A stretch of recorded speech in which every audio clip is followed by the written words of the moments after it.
Hello dear students, हम कर रहे हैं electromagnetic induction.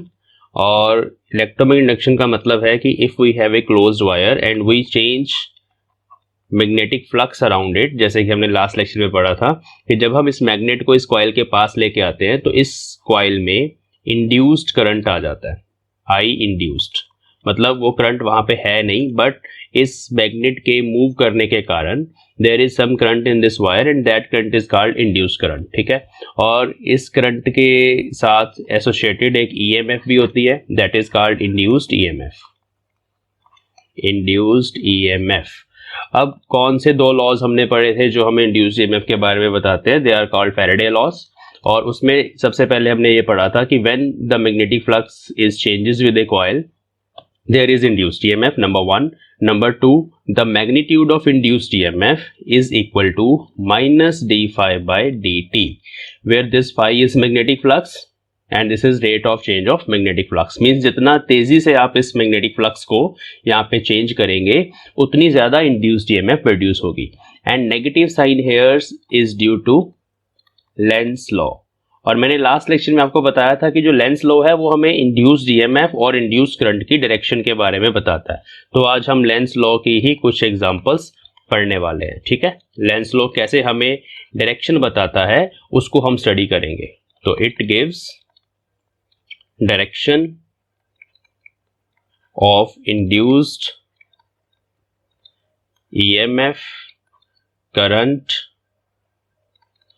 For a given situation.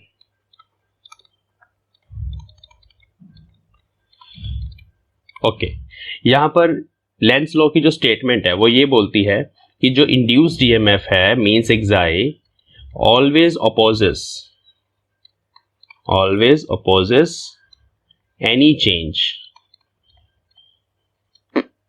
in the magnetic flux। ठीक है, इसको समझेंगे, ये एक टेक्निकल स्टेटमेंट है, इसको डिफरेंट फिजिकल सिचुएशंस के लिए हम समझने की कोशिश करते हैं। देखो क्या होता है, जब यहाँ पर इंड्यूस करंट आता है ना, ये वाला करंट, इस करंट की एक अपनी मैग्नेटिक फील्ड आती है और वो जो मैग्नेटिक फील्ड है उसको मैं यहाँ पे बोलूंगा इंड्यूस्ड फील्ड। यहाँ पे दो फील्ड्स हैं, एक तो अप्लाइड फील्ड है जो इस मैग्नेट के कारण है, और दूसरी जो फील्ड है वो यहाँ पर इस करंट के कारण आई है, जो करंट यहाँ पे इंड्यूस हुआ है उसकी मैग्नेटिक फील्ड को हम बोलते हैं इंड्यूस्ड मैग्नेटिक फील्ड। तो इस लॉ के अकॉर्डिंग क्या होता है कि अगर आप मैग्नेटिक फ्लक्स को, ये जो फाई है इस इक्वेशन में, अगर आप इसको इंक्रीज कर रहे हो, मतलब ये मैग्नेट इस कॉइल के पास जा रहा है तो मैग्नेटिक फ्लक्स इंक्रीज होगा। उस केस में क्या होगा कि जो इंड्यूस्ड फील्ड है वो ऑपोजिट होगी, is opposite to applied magnetic field, मतलब इस मैग्नेट की मैग्नेटिक फील्ड के ऑपोजिट बनेगी इंड्यूस्ड फील्ड, यहीं से डायरेक्शन निकल आएगी करंट की। और सेकंड केस हमारे पास बनता है कि अगर फ्लक्स टाइम के साथ डिक्रीज हो रहा है, with respect to time flux is decreasing, in that case induced field is along the applied field. तो ये दो स्टेटमेंट्स ध्यान में रखेंगे और आपको समझ आ जाएगा कि हमने करंट की डायरेक्शन कैसे निकालनी है। तो चलिए एग्जांपल्स करते हैं, फटाफट कुछ इंपॉर्टेंट क्वेश्चंस करते हैं। जैसे कि हम दो सिचुएशंस बना लेते हैं। Let us suppose we have this uniform magnetic field which is perpendicular to the plane of paper, plane of screen and is inward। Cross का मतलब होता है इनवर्ड, अंदर की तरफ लगी हुई है। ठीक है, और इस मैग्नेटिक फील्ड में एक हमारे पास सर्कुलर वायर पड़ी हुई है। ठीक है, ये एक सिचुएशन है। सेकेंड सिचुएशन एक और ऐसी बनाते हैं, उसमें भी मान लेते हैं कि जो मैग्नेटिक फील्ड है वो यूनिफॉर्म है and it is inside pointing inward the sheet and perpendicular to the sheet. तो ये दूसरी सिचुएशन है, इसमें भी हमारे पास सेम वायर पड़ी हुई है। ठीक है, ये दो सिचुएशंस हमने ड्रॉ करी। चलो, अब दोनों केसेस में अलग अलग जो है वो ये है कि इस केस में मैग्नेटिक फील्ड जो है, ये वाली अप्लाइड मैग्नेटिक फील्ड, यहां मान लेते हैं कि वो इंक्रीज कर रही है टाइम के साथ, और इस सिचुएशन में मान लेते हैं कि जो अप्लाइड मैग्नेटिक फील्ड है B vector, that is decreasing with time. ठीक है, ये दो अलग अलग सिचुएशंस बन गई। ठीक है, अब हमें क्या प्रेडिक्ट करना है, हमें लेंस लॉ को लगाने के लिए ना इंड्यूस्ड फील्ड की डायरेक्शन को प्रेडिक्ट करना है, जैसे मैंने अभी आपको बताया। ध्यान से सुनो, अगर मैग्नेटिक फील्ड इंक्रीज कर रही है तो उसका मतलब है इस वायर के अक्रॉस जो मैग्नेटिक फ्लक्स है, क्योंकि मैग्नेटिक फ्लक्स होता है magnetic field into area into cos of theta, तो कॉस थीटा यहाँ 1 है क्योंकि एंगल जो है 0 डिग्री है, एरिया भी नहीं चेंज हो रहा, सिर्फ बी चेंज हो रहा है। तो as magnetic flux is directly proportional to B, therefore here flux is increasing. इस सिचुएशन में फ्लक्स इंक्रीज कर रहा है, और इसके साथ ये जो दूसरी सिचुएशन है, इस केस में फ्लक्स जो है that is decreasing with time. जो मैग्नेटिक फील्ड के साथ होगा वही मैग्नेटिक फ्लक्स के साथ होगा, सिंपल सी बात है। ठीक है, अब वो जो स्टेटमेंट अभी हमने दी थी वो ये है, if the flux is increasing then induced field is opposite to the applied field.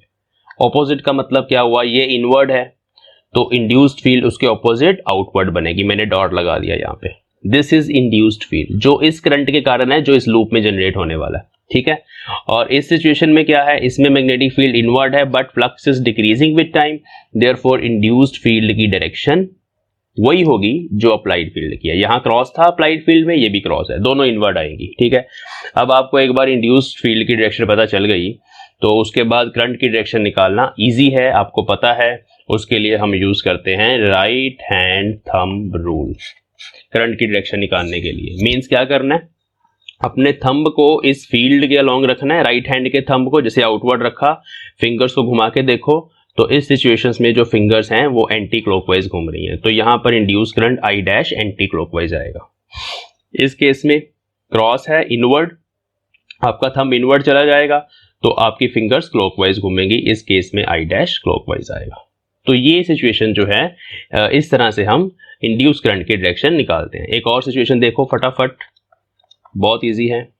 मान लेते हैं जो अप्लाइड फील्ड है that is outward and perpendicular to the sheet. This is B vector, outward आपको नजर आ रहा है, परपेंडिकुलर टू द शीट है। And let us take the case when this magnetic field is decreasing with time. ठीक है, and let us suppose here I have a rectangular coil like this, rectangular loop. Okay, अब magnetic field decrease कर रही है means flux decrease करेगा, means जो induced field है अगर डिक्रीज कर रहा है that is along the applied field, क्योंकि डिक्रीज कर रहा है फ्लक्स। अलोंग का मतलब है कि उसकी भी डायरेक्शन सेम ही आएगी जो अप्लाइड की थी, मींस डॉट आ गया। और अगर डॉट आ गया तो उस केस में आपने थंब बाहर की तरफ डॉट की तरफ रखना है, फिंगर्स को घुमाना है, तो आपकी जो फिंगर्स हैं इस तरह से एंटी क्लॉकवाइज डायरेक्शन में घूम रही हैं, तो ये हमारे पास आई डैश आ गया। तो ये जो एग्जांपल्स हैं इससे हमें समझ आता है कि भाई किस तरह से इंड्यूस करंट की डायरेक्शन निकालनी है। और क्वेश्चन करते हैं।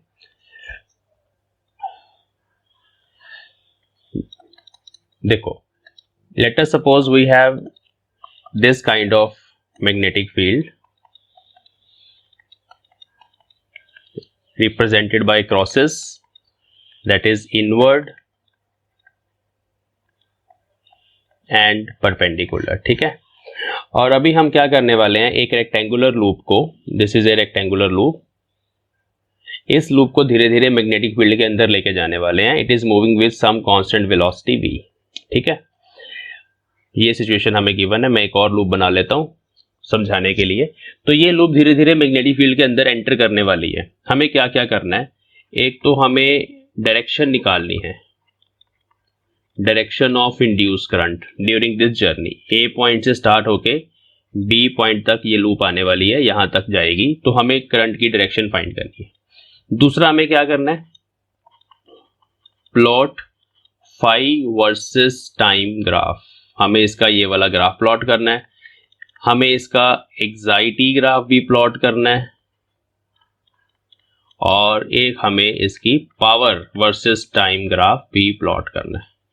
एग्जाइटी और करंट वर्सेस टाइम ग्राफ दोनों सेम तरह के होते हैं, हम अभी डिस्कस करते हैं। तो ये सब कुछ हमें इस रेक्टेंगुलर लूप के लिए करना है, और एक हमें ये बताना है कि क्या ये जो ईएमएफ होगी it will be a constant और it will vary with time. ठीक है, ये हमें बताना है। तो चलो स्टार्ट करते हैं, इसको समझने की कोशिश करते हैं, बहुत इजी है।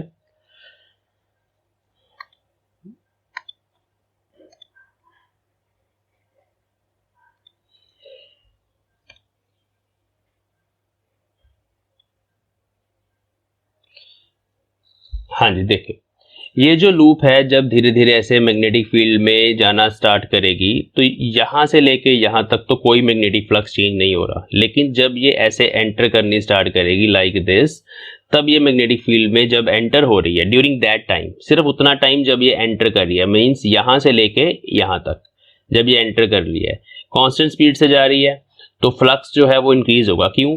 क्योंकि area of the loop inside the magnetic field is increasing from here to here, वहां तक इंक्रीज हो रहा है। अब इसके बाद जितनी देर तक ये मैग्नेटिक फील्ड के अंदर है, सारा एरिया उसी के अंदर है, तो एरिया चेंज नहीं हो रहा विद मैग्नेटिक फील्ड और फ्लक्स भी चेंज नहीं हो रहा।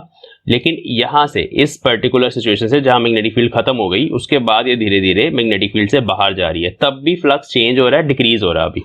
Means during this journey from here to here flux is increasing with time, from here to here flux is decreasing with time, but यहां से लेके यहां तक जब तक मैग्नेटिक फील्ड के अंदर है there is no change in flux। ठीक है जी, तो पहले तो हम इसका फ्लक्स का एक ग्राफ बनाते हैं कि फ्लक्स कैसे वेरी करेगा।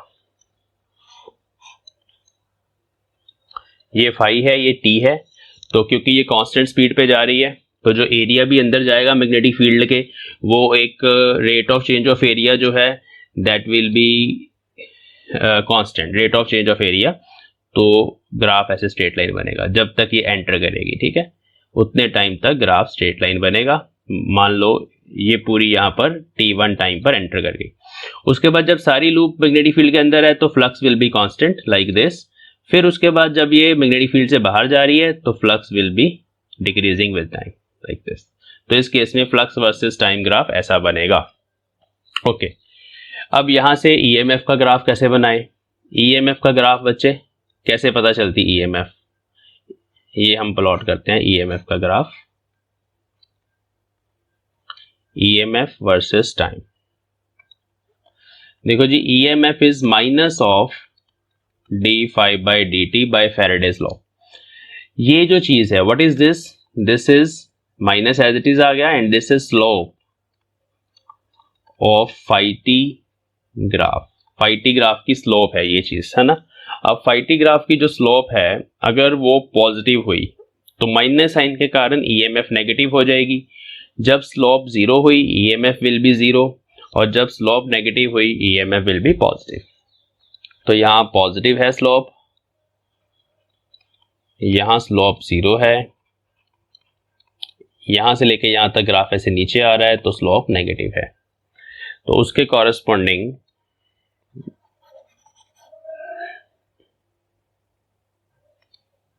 Late us plot the graph here. Positive slope के कॉरेस्पॉन्डिंग ईएमएफ नेगेटिव और कांस्टेंट। कांस्टेंट क्यों आई है? इसलिए क्योंकि यहां पर flux is directly proportional to time. Directly proportional का मतलब है flux is basically some constant times T. अब जब आप इसको डिफरेंशिएट करोगे d∅dt करोगे तो आपके पास क्या आएगा?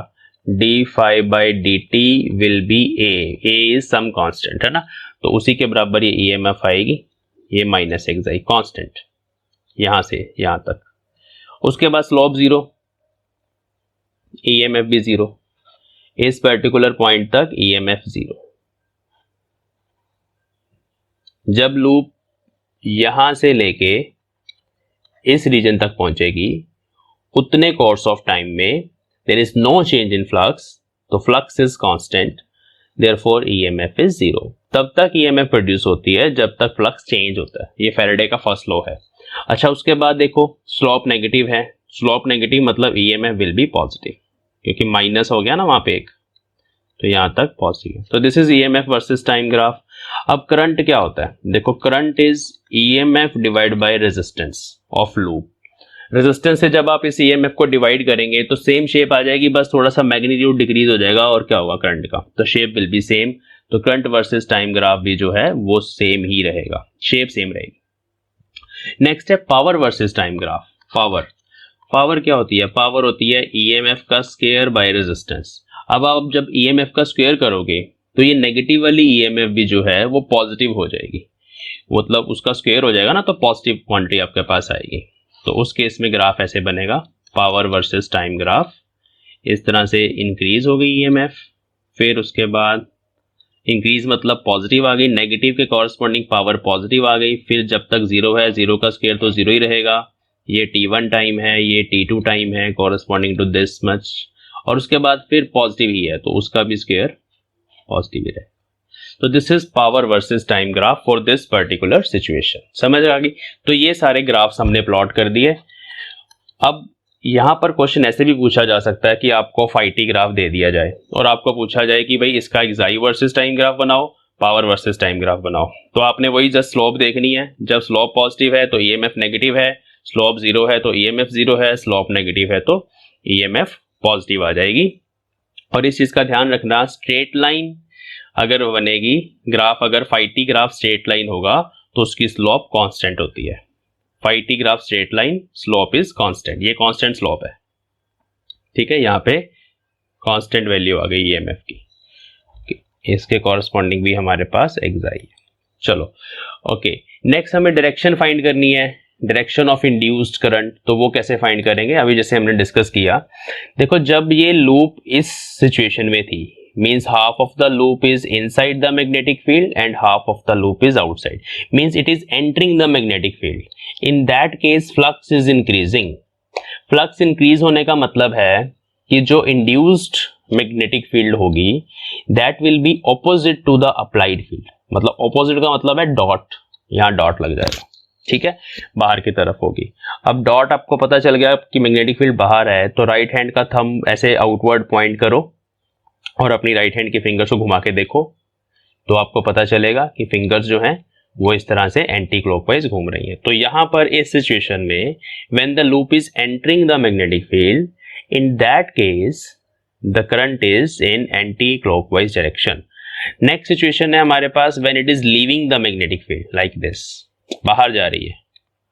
ये लूप जो मैंने दी थी आपको, ये मैग्नेटिक फील्ड के बाहर जा रही है। तब क्या हो रहा है, जब ये बाहर जा रही है, during that time flux is decreasing with time. Flux decrease करने का मतलब है कि इंड्यूस्ड फील्ड की डायरेक्शन सेम आएगी by Lenz law. Induced field की डायरेक्शन सेम आएगी as that of applied field.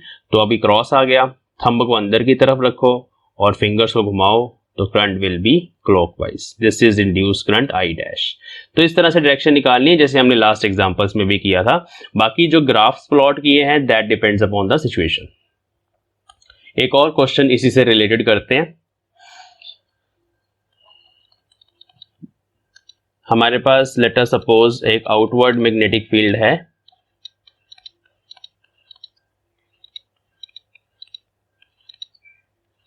Like this, और इसमें तीन तरह की लूप्स एंटर कर रही हैं। एक है रेक्टेंगुलर, एक है सर्कुलर, एक है triangular. They are entering this field. हमें बताना है कि ईएमएफ किस केस में कांस्टेंट है और किस केस में ईएमएफ कांस्टेंट नहीं रहेगी, ये हमें बताना है, ठीक है। चलो, तो फर्स्ट केस में as they are moving with some constant velocity, first case में जो rate of change of area है उसको समझना हमें। Rate of change of area dA/dt, उसी से हमारे पास फ्लक्स आएगा, बिकॉज फ्लक्स इज BA और cos थीटा, है ना तो cos थीटा वेरी कर रहा है, ना मैग्नेटिक फील्ड वेरी कर रही है। यहाँ पे जब ये लूप्स एंटर कर रही हैं, जस्ट ये area inside the magnetic field it is varying, ठीक है। ओके, हमें देखना है कि कौन से केस में ये एरिया कांस्टेंट रेट पे चेंज हो रहा है और कौन से केस में ये एरिया कांस्टेंट रेट पे मतलब नहीं चेंज हो रहा, डिफरेंट रेट्स पे चेंज हो रहा है। ये हमें देखना है, ध्यान से समझना। जब ये लूप अभी एंटर कर रही है मैग्नेटिक फील्ड के अंदर विद कांस्टेंट वेलोसिटी, तो हर एक सेकंड में, हर एक सिंगल सेकंड में इसका इक्वल एरिया ही एंटर करेगा। जैसे मान लो फर्स्ट सेकंड में इतना एरिया एंटर किया, सेकंड में उतना ही और एरिया एंटर करेगा। Equal amount of area will enter the loop like this, है ना। ऐसे इक्वल एरियाज एंटर करेंगे, तो इस केस में dA/dt will be constant, rate of change of area will be constant. अगर rate of change of area constant हो गया तो dϕ/dt इज कांस्टेंट। पहले केस में dϕ/dt कांस्टेंट हो गया तो उसका मतलब EMF will be constant. So for first case, for square loop, the rate of change of magnetic flux is constant, therefore EMF is constant. Second case में देखो, in the first second ये area enter किया, अगले ही second में देखो, क्योंकि circle है ना तो शेप के कारण अभी ये एरिया जितना पिछले सेकंड में एंटर किया था मैग्नेटिक फील्ड के अंदर उससे ज्यादा करेगा अभी नेक्स्ट सेकंड में। इसमें इक्वल कर रहा था in equal intervals of time, इसमें इंक्रीजिंग हो रहा है, area is increasing with time जो मैग्नेटिक फील्ड के अंदर है। और फिर जैसे सेमी सर्कल पे पहुंच गया उसके बाद फिर ये एरिया टाइम के साथ जो एंटर कर रहा है मैग्नेटिक फील्ड में that will B decreasing with time. तो इस केस में हमारे पास d∅/dt जो होगा that will not be constant second case में, तो therefore EMF is also not constant। Third case में भी ऐसा ही है, पहले इतना एरिया एंटर किया फिर अगले ही सेकंड में देखो ज्यादा एरिया। ये मैं कट्स इसलिए लगा रहा हूं क्योंकि ये वो है जब ये लूप अंदर एंटर कर रही है तो डिफरेंट एरियाज जो हैं इसके inside the magnetic field they are increasing with time.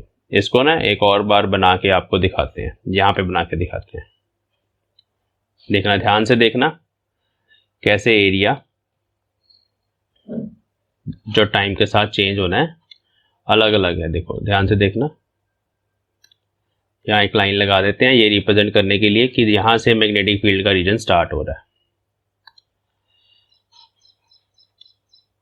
देखो ये धीरे धीरे जो एरिया एंटर करेगा मैग्नेटिक फील्ड में कांस्टेंट स्पीड से जा रही है, लेकिन हर किसी सेकंड में जो एरिया एंटर कर रहा है वो पिछले वाले से बड़ा है, तो means rate of change of area is not constant. Third case में भी dA/dt is not constant, therefore d∅/dt is not constant। All depends upon the shape of loop, which implies that EMF is also varies with time, it is not constant। तो ये भी एक conceptual question है ये understand करने के लिए कि जो rate of change of area inside the magnetic field है वो कैसे वेरी करता है, उस पर डिपेंड करेगा कि जो EMF है वो किस तरह की होगी। ठीक है जी, रेक्टेंगुलर और स्क्वायर कॉइल में EMF कांस्टेंट होती है, बाकी जितनी भी शेप्स बनेंगी उन सब में EMF will vary with time.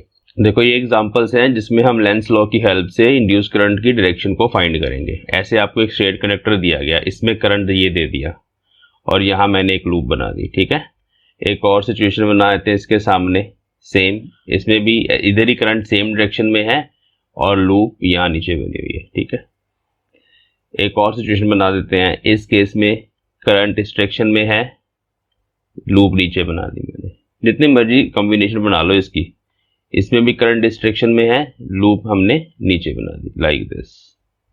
Difference क्या है इन दोनों में, इन दोनों में क्या डिफरेंस है, इसमें करंट इंक्रीज कर रहा है इंक्रीजिंग विद टाइम, इसमें करंट डिक्रीज कर रहा है डिक्रीजिंग विद टाइम, इसमें भी करंट इंक्रीज कर रहा है। ये बहुत इंपॉर्टेंट है, ये जो मैं लिख रहा हूं ना ब्रैकेट में increasing decreasing, it is very much important. और इसमें करंट डिक्रीज कर रहा है विद टाइम।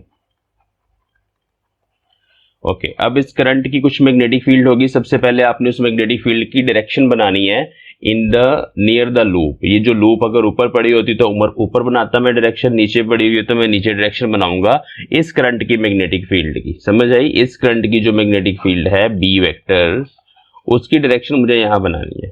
तो राइट हैंड थंब रूल अगर हम लगाएं तो इस पर्टिकुलर केस में मैग्नेटिक फील्ड इनवर्ड होगी।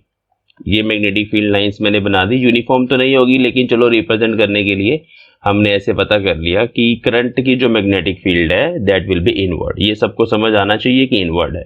अब अगर ये इनवर्ड है और करंट यहाँ पे इंक्रीज कर रहा है, इनवर्ड का पता चल गया। अब करंट इंक्रीज कर रहा है, इंक्रीज करने का मतलब है कि ये जो मैग्नेटिक फील्ड भी है ये भी टाइम के साथ इंक्रीज कर रही है। ये इसके डायरेक्टली प्रोपोर्शनल होती है ना मैग्नेटिक फील्ड करंट के, तो करंट बढ़ने से मैग्नेटिक फील्ड बढ़ेगी, मतलब जो इंड्यूस्ड मैग्नेटिक फील्ड होगी that will be opposite to the applied field, इसलिए यहाँ पे आपने डॉट लगा देना है। ऑपोजिट का मतलब तो यही है ना कि इट इज क्रॉस, तो इसके ऑपोजिट डॉट मतलब बाहर की तरफ होनी चाहिए। इंड्यूस्ड फील्ड, ये कौन सी फील्ड है, ये इंड्यूस्ड है, बी इंड्यूस्ड, जो इस करंट की वजह से आई है, जो करंट इस लूप में पैदा होने वाला है। ठीक है, तो अब आप यहाँ पे दोबारा से राइट हैंड थंब रूल लगाओ। किसके पे लगाना, अब इस सर्कुलर लूप पे लगाना है आपने।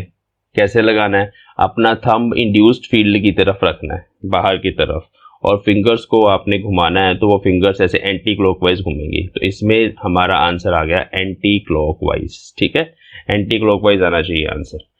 इस केस में देखो, इस केस में पहले इस पे लगा रहा है right hand thumb rule magnetic field की डायरेक्शन फाइंड करने के लिए। मैग्नेटिक फील्ड की डायरेक्शन तो इनवर्ड ही है यहाँ पे, क्योंकि हम नीचे वाले पोर्शन की बात कर रहे हैं, लूप नीचे पड़ी हुई है स्ट्रेट वायर के, इसलिए इनवर्ड है magnetic field. Current is decreasing, मतलब magnetic field is decreasing. Magnetic field decrease होने के कारण लेंस लॉ क्या करेगा, लेंस लॉ के कारण यहाँ पर जो इंड्यूस्ड फील्ड आएगी वो सेम डायरेक्शन में आएगी जिस डायरेक्शन में हमारी अप्लाइड फील्ड है, क्योंकि लेंस लॉ हमेशा क्या करता है, वो चेंज इन फ्लक्स को अपोज करता है। अगर आप फ्लक्स इंक्रीज करोगे तो वो जो इंड्यूस्ड फील्ड होगी सेम ऑपोजिट डायरेक्शन में बनेगी। अगर आप फ्लक्स को डिक्रीज करोगे तो इंड्यूस्ड फील्ड जो है that will be in the same direction. तो यहाँ फ्लक्स डिक्रीज हो रहा है, इसलिए इंड्यूस्ड फील्ड सेम डायरेक्शन में है। किसकी सेम डायरेक्शन, अप्लाइड फील्ड की।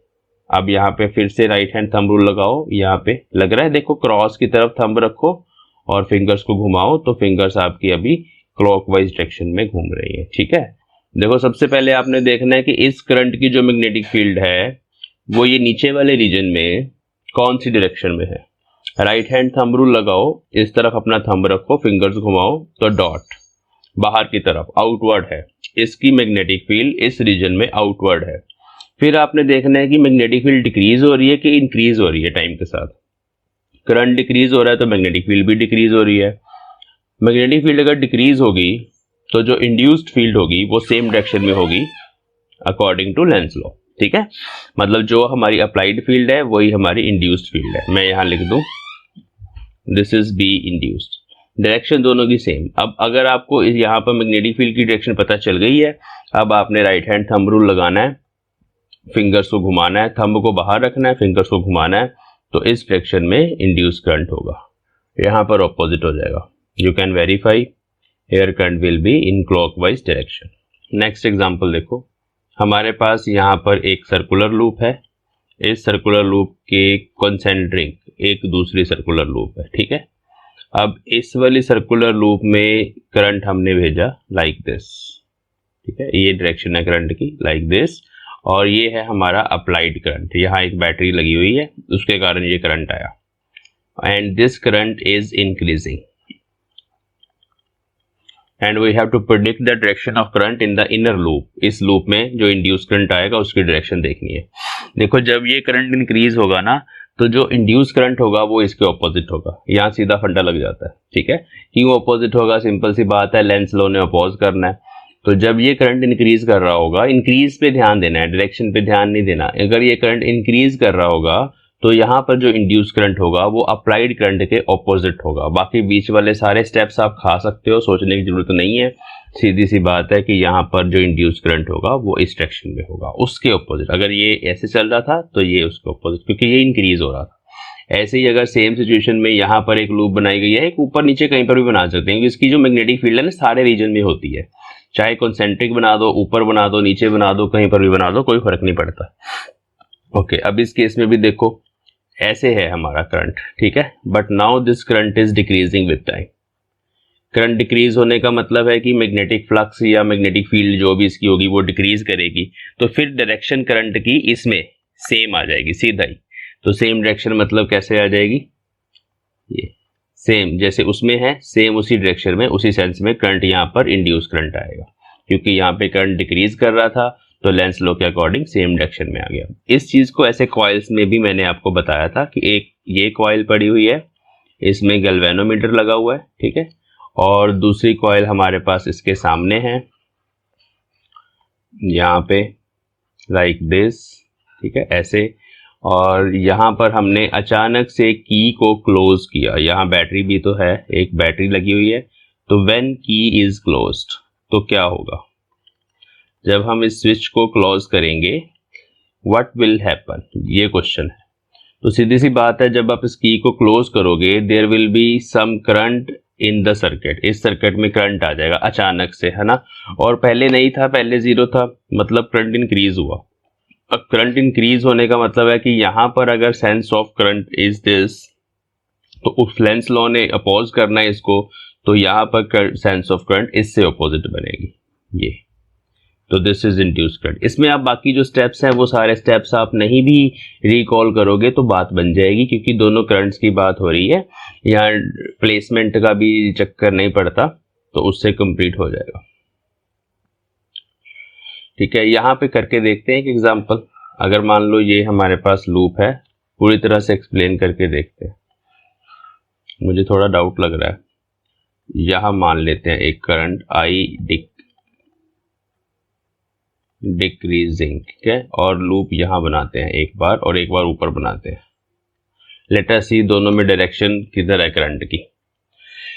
देखो इस वजह से अगर मैं राइट हैंड थंब रूल लगाऊं बच्चों, तो नीचे की तरफ नॉर्थ पोल बनना है। राइट हैंड थंब रूल, मैं अभी इस लूप की बात कर रहा हूँ, बड़ी वाली लूप की बात कर रहा हूँ, ये इसका सेंटर है। राइट हैंड थंब रूल जब मैं लगा रहा हूँ, मैं करंट के अलोंग अपनी फिंगर्स को घुमा रहा हूँ, तो थंब मेरा नीचे की तरफ आ रहा है, मतलब नॉर्थ पोल नीचे बन रहा है। ठीक है, अब नॉर्थ नीचे बन रहा है और ये डिक्रीजिंग है, तो मतलब यहाँ साउथ बनेगा, नीचे नॉर्थ बनेगा। इसकी मैग्नेटिक फील्ड भी इसके अलोंग ही आएगी, क्योंकि उसने इसको स्ट्रेंथन करना है। यहाँ पर साउथ है ना, तो स्ट्रेंथन करना है, मतलब अपोज नहीं करना अभी, क्योंकि करंट इज डिक्रीजिंग। तो यहाँ साउथ है, तो यहाँ पर साउथ है ना, इस केस में नॉर्थ से मैग्नेटिक फील्ड निकलनी चाहिए। यहाँ पर ऑपोजिट पोल बनेगा, बिल्कुल नॉर्थ बनेगा, और नीचे की तरफ यहाँ पर भी, तो यहाँ साउथ। ठीक है, हाँ, तो देखो हर किसी केस में नॉर्थ नीचे की तरफ ही बन रहा है, तो sense of current is same as that of sense of current in the given wire. ठीक है, मतलब जब करंट डिक्रीज करेगा ना, तो इन पर्टिकुलर सिचुएशंस में आप कहीं पर भी रखो कॉइल को, चाहे आप इस कॉइल को इस तरफ रखो, डजंट मैटर, बस दोनों की जो सेंस ऑफ रोटेशन है करंट की वो ऑपोजिट होगी। If the current in the given coil is increasing, ये है प्राइमरी कॉइल। एक होती है प्राइमरी कॉइल, ये प्राइमरी कॉइल है, दोबारा लिख दो। अब इसमें से बच्चे जिसमें बैटरी लगी होती है ना, वो प्राइमरी कॉइल होती है, जिसमें हम बता देते हैं कि ये करंट इसमें जा रहा है, इंक्रीज हो रहा है, डिक्रीज हो रहा है। तो अगर उसमें करंट इंक्रीज करेगा, if current in primary coil is increasing, then I dash मतलब इंड्यूस करंट दूसरी वाली कॉइल में, इसको सेकेंडरी बोल देते हैं,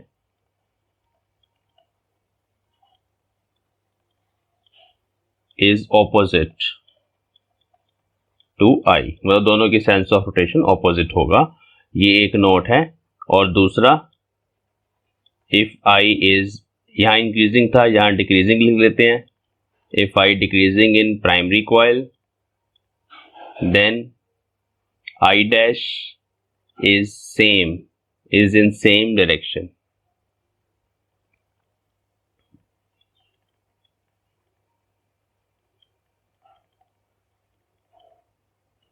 as I। तो हमें दोनों सिचुएशन में बताना है। यहाँ पर ये कैपेसिटर लगा हुआ है जिसकी दो प्लेट्स हैं P और Q, और दो फिगर्स आपके सामने हैं। हमें दोनों ही केसेस में बताना है कि which plate of capacitor is positive and which plate is negative when this magnet moves in this direction. ये मोशन है। अभी सेम डायरेक्शन में नहीं लेते हैं मोशन, फिर उसके हिसाब से आप आंसर अलग अलग सिचुएशन में बता सकते हो। हाँ जी, तो इसको करने के लिए इंड्यूस करंट की डायरेक्शन ही निकालनी है हमें सिर्फ, उसी से पता चलेगा कौन सी प्लेट पॉजिटिव है, कौन सी प्लेट नेगेटिव है। कैसे? देखो, जब नॉर्थ पोल इसकी तरफ जाएगा तो इस कॉइल का भी यहां नॉर्थ बनेगा टू अपोज। नॉर्थ पोल इधर जाएगा तो इस कॉइल का भी नॉर्थ पोल बनेगा टू अपोज। पहले तो पोल प्रेडिक्ट कर लेना है, उसके बाद राइट हैंड थंब रूल लगा के इसमें से इंड्यूस करंट की डायरेक्शन प्रेडिक्ट करनी है। तो जब मैं राइट हैंड थंब रूल लगाऊंगा तो करंट ऐसे चल रहा है, ये पोर्शन स्क्रीन से बाहर होता है, ये पोर्शन ऐसे बाहर है, ऐसे P से निकला मतलब करंट, और ऐसे स्क्रीन के अंदर Q में जा रहा है इस सिचुएशन में। अब P से करंट निकला मतलब जो इलेक्ट्रॉन्स हैं वो P पे गए हैं, क्योंकि जो इलेक्ट्रॉन्स का मोशन होता है that is opposite to current, है ना। करंट P से निकला, इलेक्ट्रॉन्स P पे गए हैं, जिस पे अब इलेक्ट्रॉन्स चले गए हैं वो प्लेट नेगेटिव हो जाएगी और जहां से इलेक्ट्रॉन्स आए हैं वो प्लेट पॉजिटिव हो जाएगी। ये सिचुएशन है। यहाँ पर देखते हैं, यहाँ पर कैपेसिटर बाहर वाली ब्रांच में लगा हुआ है। डायरेक्शन ऑफ करंट तो सेम ही है क्योंकि वो तो नॉर्थ पोल अगर इधर ही बन रहा है राइट हैंड थंब रूल के अकॉर्डिंग, डायरेक्शन ऑफ करंट तो सेम ही है। अभी जो करंट है वो पी प्लेट में जा रहा है, current is going in the P plate, मतलब जो इलेक्ट्रॉन्स हैं they are coming out of the P plate, है ना, क्योंकि इलेक्ट्रॉन्स का मोशन करंट के ऑपोजिट होता है। Current is going in the P plate, electrons are coming out of the P plate and they are going to Q plate, है ना। तो जिस पे इलेक्ट्रॉन्स जा रहे हैं that plate will be negative और जहां से इलेक्ट्रॉन निकले हैं that plate will be positive. ये तो आपको इलेक्ट्रोस्टैटिक्स में पता है ना, जहां से नेगेटिव चार्ज निकाल लो पीछे पॉजिटिव बचता है। तो क्योंकि करंट पी में जा रहा है मतलब इलेक्ट्रॉन यहां से बाहर आए हैं, इसलिए ये प्लेट पॉजिटिव होगी, ये नेगेटिव हो गए।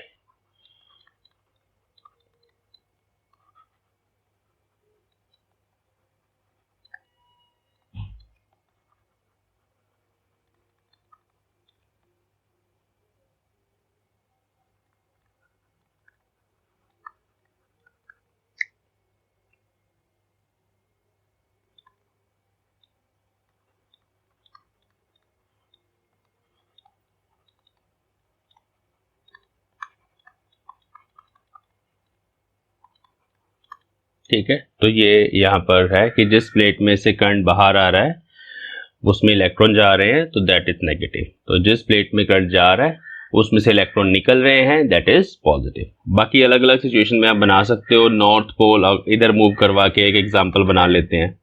जैसे मान लो ये सेम सिचुएशन है हमारी,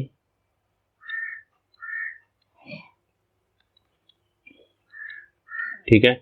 अब इस केस में हम ऐसे करते हैं, इस मैग्नेट को दूर लेके जाते हैं, इस मैग्नेट का मोशन इस तरफ कर देते हैं, ठीक है।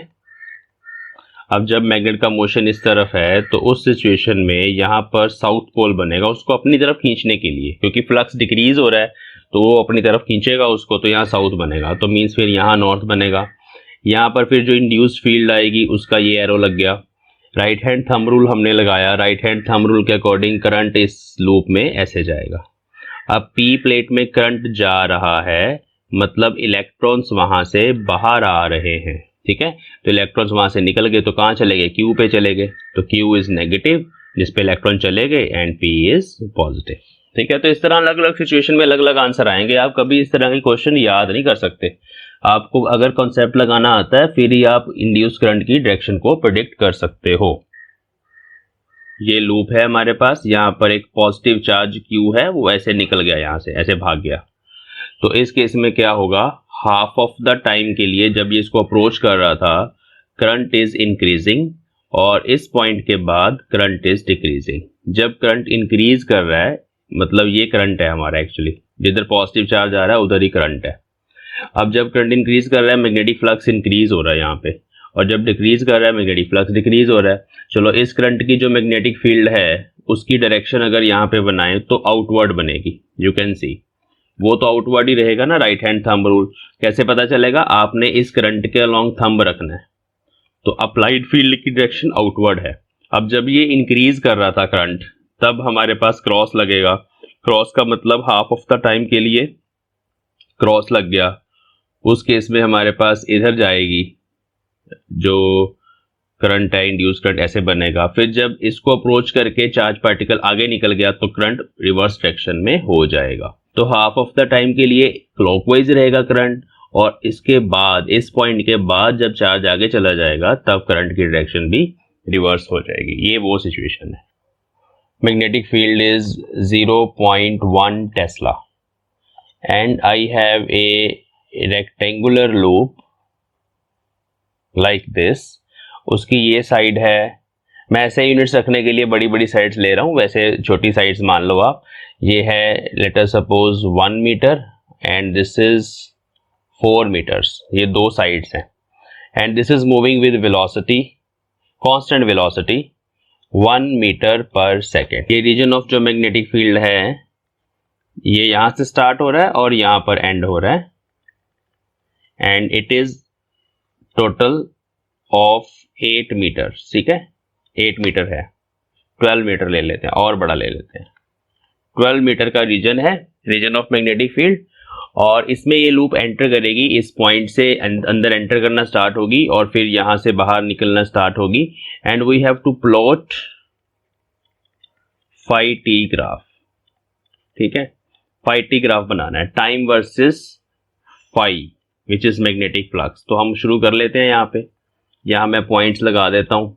ये नीचे टाइम चल रहा है, इधर हमारे पास फ्लक्स चल रहा है। Let us suppose this is 1 second, this is 2 second, 3, 4, 5, 6, 7, 8, 9, 10, 11, 12, 13, 14, 15, ये जितने भी आगे और चाहिए होंगे तो बना लेंगे।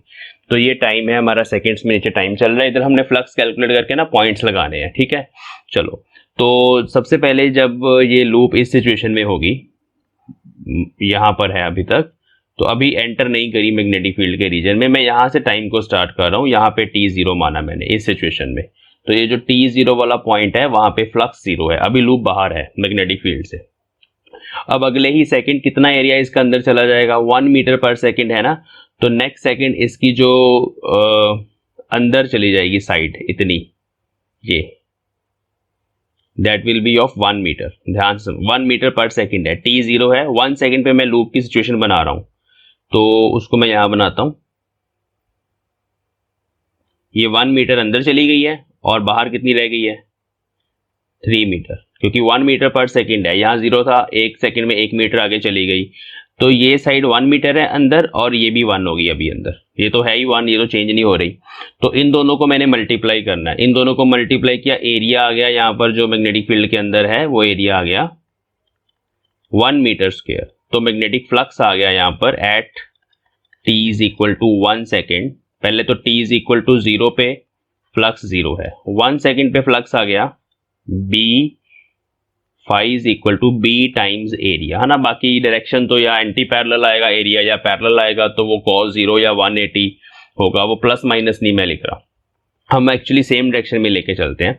चलो वो प्लस माइनस बाद में लिखते हैं। तो ये फ्लक्स स्केलर क्वांटिटी है b इंटू ए, है ना, मैग्नेटिक फील्ड इंटू एरिया, इसको अभी हमने मल्टीप्लाई कर लेना है। Magnetic field is 0.1 into area, area is 1 metre square, तो answer is 0.1 tesla metre square. This is the flux at 1 second. अब t is equal to 2 second पे आप देखो, फिर से b इंटू ए, 0.1 इंटू, अब कितना एरिया अंदर आएगा, अब 2 मीटर अंदर चली जाएगी, तो 2 इंटू 1 2 मीटर स्क्वायर, तो 0.2 टेस्ला मीटर स्क्वायर आ गया। t is equal to 3 second में इस लूप का 1 और मीटर अंदर चला जाएगा, ये जो लेंथ है ना 1 और मीटर अंदर चली जाएगी, तो ये हो गया 0.1 इंटू 3 मीटर स्क्वायर। देखो ये होगी ना सिचुएशन, 3 मीटर अंदर होगा, ये 1 मीटर ये होगा, क्योंकि उसकी कांस्टेंट स्पीड है 1 मीटर पर सेकंड है ना, और 1 मीटर बाहर पड़ा होगा, ये सिचुएशन होगी। तो 0.3 tesla metre square, t is equal to 4 second पे फाई आ जाएगा, ये अभी सारा एरिया अंदर चला गया, 4 मीटर स्क्वायर का एरिया 4 सेकंड पे अंदर चला जाएगा मैग्नेटिक फील्ड के। तो ये फ्लक्स आ गया, तो वैल्यूज लिख लेते हैं यहाँ पे, ये मान लो 0.1 है, ये 0.2, 0.3, 0.4, तो लगा दो पॉइंट्स। देखो डायरेक्टली प्रोपोर्शनल आएगा ना, आपको पता ही चल रहा है डायरेक्टली प्रोपोर्शनल है, हर सेकंड पे वो 0.1, 0.2, तो स्ट्रेट लाइन बन गया। क्योंकि फ्लक्स इसलिए चेंज हो रहा है कांस्टेंट रेट पे, इसलिए फ्लक्स चेंज हो रहा है क्योंकि एरिया कांस्टेंट रेट पे चेंज हो रहा है। पहले 1 मीटर स्क्वायर था, अगले सेकंड 2 मीटर स्क्वायर, अगले सेकंड 3 मीटर स्क्वायर, फिर next second 4 meter square inside the magnetic field. तो 1 पे लगा पॉइंट, 2 पे लगा, 3 पे लगा, 4 पे लगा, तो ये स्ट्रेट लाइन ऐसे हमारे पास आ जाएगी। उसके बाद फिर लूप इसके अंदर रहेगी, ये सिचुएशन है, 4 मीटर स्क्वायर का एरिया जब अंदर आ गया तो ये 12 में से 4 गए, बाकी बचे 8।